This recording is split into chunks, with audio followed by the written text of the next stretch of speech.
Bonjour à tous. Il s'agit aujourd'hui du deuxième épisode des slogans.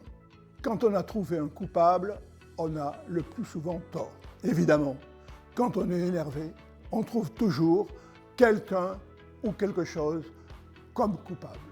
En réalité, la situation est beaucoup plus complexe. J'en avais eu l'occasion d'en parler avec la boîte noire. Qu'est-ce qui se passe dans une boîte noire?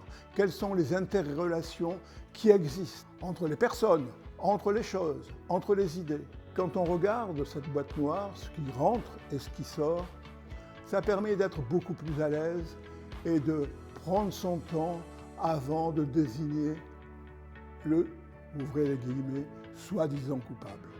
Les situations sont en général beaucoup plus complexes. Deuxième slogan de la semaine, c'est « écouter de toutes ses oreilles ».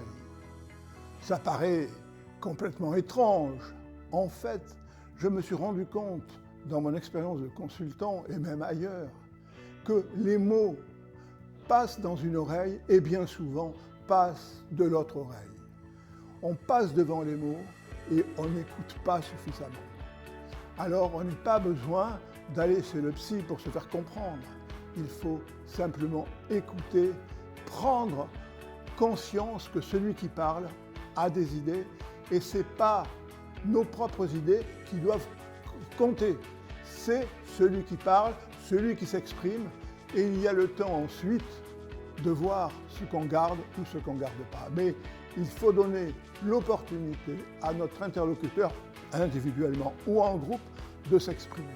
C'est ce que j'ai souvent fait dans les entreprises où, au bout de 3 jours, le directeur général venait écouter les propositions des groupes de travail, mais ceux-ci étaient libres de s'exprimer. Et c'est vraiment important, écouter de toutes ses oreilles. Troisième slogan, au secours, la balance carrée a encore frappé. C'est tout au long de la vie qu'on le rencontre. Être rationnel.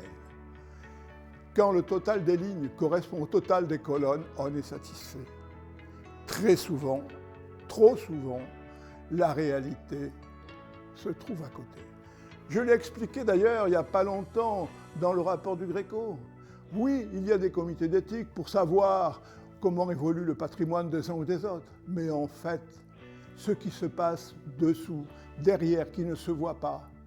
Et c'est ça qu'il faut regarder quand on analyse une situation, quand on analyse que ce soit politique ou que ce soit dans une entreprise ou même dans une association. Mais qu'est-ce qui se passe? Et surtout, ne pas tenir compte uniquement des résultats comptables. Mais comment on y est arrivé?